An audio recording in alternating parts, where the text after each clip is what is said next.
Hola Karen, ¿cómo estás? Esta clase es una clase de repaso de evaluación, como habíamos hablado en la clase pasada, en la presencial. La idea es hablar, retomar un poquito algunas ideas que fuiste seguramente trabajando en didáctica general, en las didácticas específicas y en práctica docente 3, ¿sí? Para terminar con algunas cuestiones en relación al sistema de evaluación. Para arrancar vamos a contextualizar un poco la idea de evaluación, ¿sí? Por lo general, anteriormente cuando se hablaba de evaluación, se le asociaba a la acreditación. Hoy por hoy sabemos que dentro de los nuevos paradigmas pedagógicos didácticos, la evaluación no es lo mismo que acreditar, ¿sí? La acreditación tiene que ver con una nota puntual, con un momento particular, ¿sí? Con ver si los estudiantes conocen o no conocen los temas que trabajamos. Mientras que la evaluación habla más de todo el proceso, ¿sí? Que el estudiante recorre para construir, y la manera que tiene de construir esos conocimientos, ¿sí? Además del conocimiento. Esa es una diferencia bastante importante, ¿sí? Porque cambia bastante el paradigma que se tiene en relación a la educación. Pensemos en que si antes se asociaba la evaluación con la acreditación, lo que se valoraba era solo el conocimiento, mientras que si pensamos que hoy por hoy hablamos de evaluación porque valoramos el proceso y la construcción de herramientas metacognitivas, estamos hablando de que hoy por hoy la mirada está puesta en la manera, en la forma y en las construcciones que el estudiante hace para llegar a determinado resultado o producto y demás. Después, es importante pensar en las relaciones de poder que existen a través de la evaluación, ¿sí?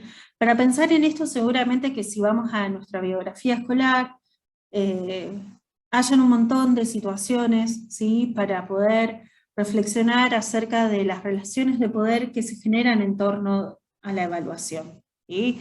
También hay que hacer una diferencia, el rol del docente está atravesado por la simetría, ¿sí? Que debe o debería tener con el estudiante, o con los estudiantes en realidad, ¿sí?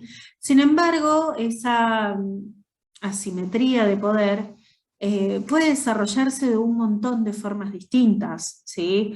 Por ejemplo, muchos de nosotros hemos vivido en nuestra biografía escolar situaciones de autoritarismo o abuso de poder en docentes que decían, por ejemplo, que si llegabas tarde te tomaban una lección oral, que si el grupo del fondo no se callaba, o no se sentaba, o no lo escuchaban y demás, no iban a aprobar la materia nunca, básicamente, ¿sí? Esa es una cuestión, la cuestión de las relaciones de poder en torno a la evaluación, que uno lo tiene que conocer. ¿Por qué? Porque lo ayuda a tenerlas en cuenta, nos ayudará a construir eh, la autoridad pedagógica de una forma más viable, más posible, más asumible, más cómoda, ¿sí? Eh, y más legítima al momento de desarrollar ciertas prácticas, ¿sí? En torno a la evaluación. La claridad, el consenso, ¿sí? Son cuestiones importantes en torno tanto a la evaluación como a la autoridad pedagógica, ¿sí? Es como un ciclo, básicamente, ¿sí? Otra cuestión para considerar en torno a la evaluación tiene que ver con la evaluación como posibilidad para aprender, ¿sí? O como posibilidad de aprender. Y acá entra en juego una autora argentina súper conocida, Rebeca Nijoich, ¿sí? Que tiene, entre muchos otros, este libro, ¿sí?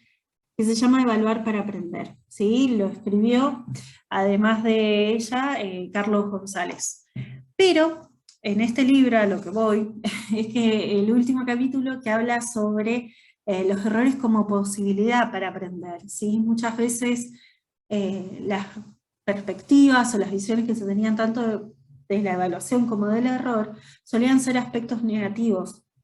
Sin embargo, el poder transformar la mirada y el pensar que a partir de la evaluación y de los errores se pueden construir, ¿sí? Sirven, hay que mirarlos, hay que analizarlos, hay que identificarlos, ¿sí? Porque sería la forma o la manera que uno tiene para conocerse, para autoconocerse, y para empezar a construir. De cierta forma, básicamente tiene que ver con procesos metacognitivos, para poder poner en palabras cómo la persona aprende, ¿sí? A ser consciente en los procesos de aprendizaje.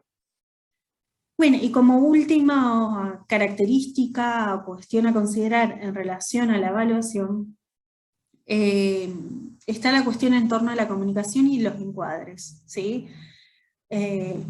Como explicaba antes, la evaluación atravesada por esas relaciones de poder hacen que el docente, hoy más que nunca, sea fundamental el aclarar y el ser claro y el, no sé si consensuar, pero sí construir, debatir, charlar, ¿sí? Qué es lo que se espera del estudiante, que el estudiante lo sepa, lo conozca, ¿sí? Y que sea algo obviamente súper consciente y algo transparente, ¿sí? Eso sería fundamental al momento de pensar en prácticas evaluativas. Después tenemos los tipos de evaluación, que es algo eh, que han trabajado, sí, seguramente con Davini. Entiendo que en didáctica general, tal vez en práctica 3, ¿sí? Que tiene que ver con los tipos de evaluación, ¿sí? Existe la formativa, la sumativa, la autoevaluación, la heteroevaluación, ¿sí? La formativa tiene que ver con considerar el proceso, cómo se considera el proceso. Un concepto clave a la hora de hablar de evaluación formativa son las retroalimentaciones, ¿sí? La evaluación sumativa, que tiene que ver con aquella evaluación en la cual se propone observar, mirar, identificar cuestiones puntuales, ¿sí? Se asocia mucho a una prueba tradicional, a un oral, ¿sí? Sin embargo, bueno, el dispositivo o el instrumento de evaluación sabemos hoy por hoy que tiene características distintas a los tradicionales, pero básicamente sería el obtener una nota, ¿sí? O obtener varias notas para cerrar un proceso. La autoevaluación, que es un proceso interno que uno hace revisando, ¿sí? Lo que conoce, lo que aprendió y cómo lo aprendió. Y la heteroevaluación, que tiene que ver con un proceso que se hace en grupo, ¿sí? Ahora vamos a pasar con el texto de Anijovic, ¿sí? Yo tengo acá algunas ideas en relación a ese texto. Vamos a trabajar con una posición constructivista del error, ¿sí? La primera cuestión tiene que ver con aceptar que el error existe y que negarlo no implica que se resuelva, ¿sí? Básicamente, para saber en qué tengo que avanzar o qué tengo que mejorar, necesito saberlo, ¿sí? Necesito identificarlo, necesito conocerlo para trabajarlo. Como segundo aspecto, asumir que es necesario reflexionar junto con el sujeto que comete el error, ¿sí? ¿Qué pudo haber pasado? ¿Cómo se puede mejorar? ¿En qué se necesita trabajar para avanzar, básicamente, ¿sí? E investigar cuáles son los errores sistemáticos. ¿Por qué habla de errores sistemáticos? Porque es importante pensar en los errores frecuentes, ¿sí? Hay errores que suceden en ocasiones de forma esporádica, pero los errores sistemáticos son los que puntualmente preocupan, o que Rebeca Anijovic nombra como los errores que uno debería abordar, ¿sí? Son los errores que son frecuentes, tanto porque se repiten continuamente en el tiempo, tanto como es compartido por un grupo de estudiantes dentro de la clase, ¿sí? Voy a nombrar algunos, ¿sí? Te vamos a dejar el texto en la plataforma, ¿sí? Cuando veas las diapositivas de los errores, ¿sí? Acá arrancan, vas a ver que está el título, las características, y abajo en el globito, ¿sí? Están las posibles soluciones que se podrían pensar para trabajar con ese error y poder identificarlo y mejorar o avanzar o ayudar al estudiante a que avance, ¿sí? Los voy a leer, los voy a nombrar, en la clase presencial vamos a puntualizar en alguno en específico, ¿sí? Errores que resultan de una interpretación incorrecta de la consigna, básicamente tiene que ver con no saber, no conocer, no comprender lo que se le pide. Errores que resultan de hábitos escolares o mala interpretación de expectativas, ¿sí? El oficio del alumno, por ejemplo, el dividirse un trabajo en grupo, hacerlo todos por separado, unirlo, ¿sí? Sin modificar el formato o las características y demás. Eso sería un grave error, ¿sí? Errores que resultan de concepciones previas, ¿sí? Tiene que ver con haber aprendido el contenido mal, ¿sí? O el aplicar el sentido común en relación a un tema. Errores ligados a operaciones intelectuales implicadas en el proceso de aprendizaje o a la elección de procesos inadecuados, ¿sí? Tiene que ver, por ejemplo, con tareas que pueden parecer sencillas, pero que el estudiante no conoce los procesos que tiene que hacer para desarrollarlo, ¿sí? O para, sí, para responder a la consigna, básicamente. Por ejemplo, puede pasar, en el caso de, por ejemplo, tu espacio, que es geografía, que vos le pidas una red conceptual, y que no debatas o construyas o explicites qué características tiene la red conceptual que vas a esperar o que los estudiantes deberían hacer, ¿sí? Y que los estudiantes hayan trabajado redes conceptuales con otro profe que entendía que la red conceptual debería tener ciertas características, ¿sí? Y eso lo va a llevar a un error, ¿sí? Sobre todo porque cuando uno entiende una cosa o espera una cosa y el estudiante aprendió, simplificó o desde el sentido común busca desarrollar eh, desarrollar la actividad de cierta forma, ¿sí? Errores debidos a sobrecargas cognitivas tienen que ver con pedir muchas consignas de pronto, también tiene que ver a veces con momentos puntuales de cierre de trimestre o cuatrimestre en los estudiantes, ¿sí? A veces hace que la atención, la focalización, la memoria a corto y largo plazo se vean implicadas y el estudiante no pueda resolver lo que se le pide de forma adecuada. Errores que tienen el origen al transferir en forma mecánica modelos de una disciplina a otra. ¿Sí? Sería como el asociar que si en tal materia, ¿sí?, tiene tal lógica en tal otra y seguro que es la misma. ¿Sí? Ese es un error frecuente, sobre todo en las exactas. ¿Sí? En ciencias sociales capaz que hay como más consenso en general en relación a ciertas cuestiones específicas de las ciencias. ¿Sí? Errores causados por la complejidad propia del contenido, un contenido que es súper complejo, la transposición didáctica no fue desarrollada de la mejor manera, no se le brindó el mejor tiempo, ¿sí? El contenido que uno, o el recorte de contenido que uno busca enseñar, necesita andamiar mucho con conocimientos que se tienen, ¿sí? Y no se llega a realizar de la mejor manera, y bueno, se pueden cometer errores, ¿sí? Esos son los errores en general que Rebeca Nijovic plantea. Ahora, me interesa trabajar sobre esto. Para avanzar. La evaluación, cuando hablamos de evaluación dentro de lo que es las planificaciones, hay que diferenciar en dos, ¿sí?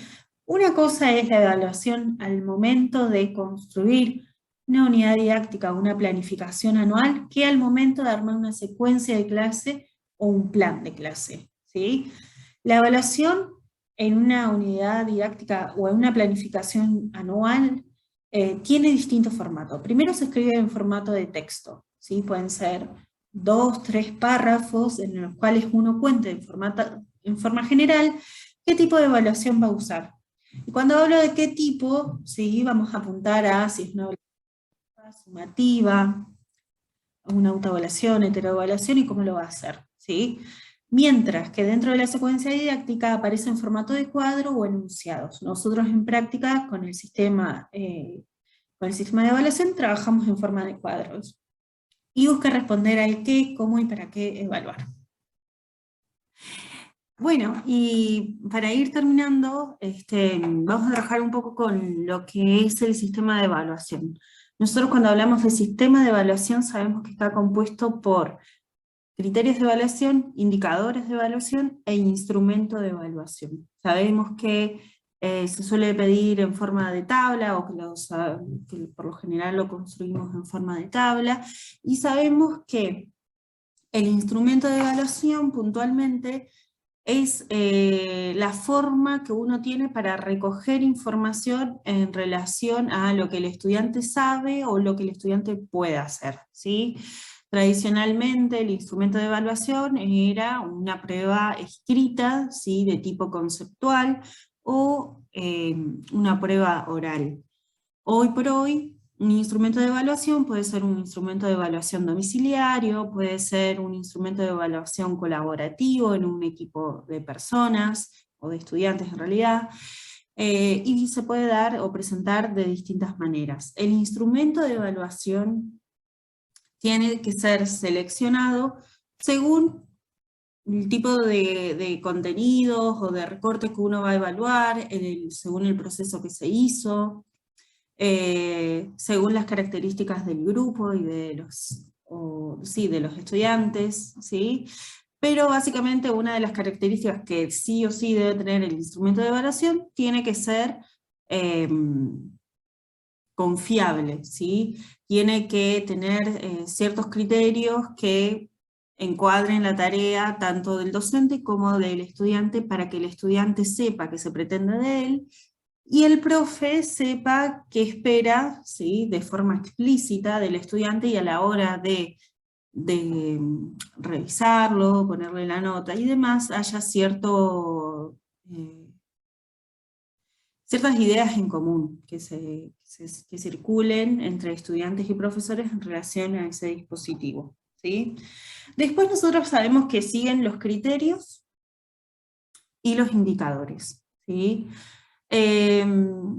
Dentro del sistema de evaluación, estos tres elementos responden al qué, al cómo y al para qué. Seguramente va a ser muy fácil identificar el cómo evaluar, porque el instrumento, ¿sí?, responde a esta pregunta. Pero el qué y el para qué se distribuyen, uno va para los indicadores y el otro va para los criterios. Lo que te vamos a proponer es, yo te voy a dejar un video de un profe que explica lo que son los indicadores muy bien, ¿sí? Y en la clase presencial vamos a retomar esto, ¿sí?, para ejercitarlo un poco y demás, pero básicamente lo que debes hacer es pensar: los indicadores responden al qué o al para qué, y los criterios a cuál responden. Para hacer esto, obviamente podés buscar en tu carpeta de práctica 3 lo que trabajaron en relación al sistema de evaluación, ¿sí? Y desde ahí vamos a trabajar en la clase presencial. Asimismo, en esta clase te vamos a invitar a hacer una entrada en tu diario de formación, pensando en cómo se presentaban las evaluaciones y las relaciones de poder en tu biografía escolar o en la formación inicial, ¿sí? Para continuar con ese espacio reflexivo. Así que bueno, Karen, te saludo, nos veremos el martes, un besito y adiós.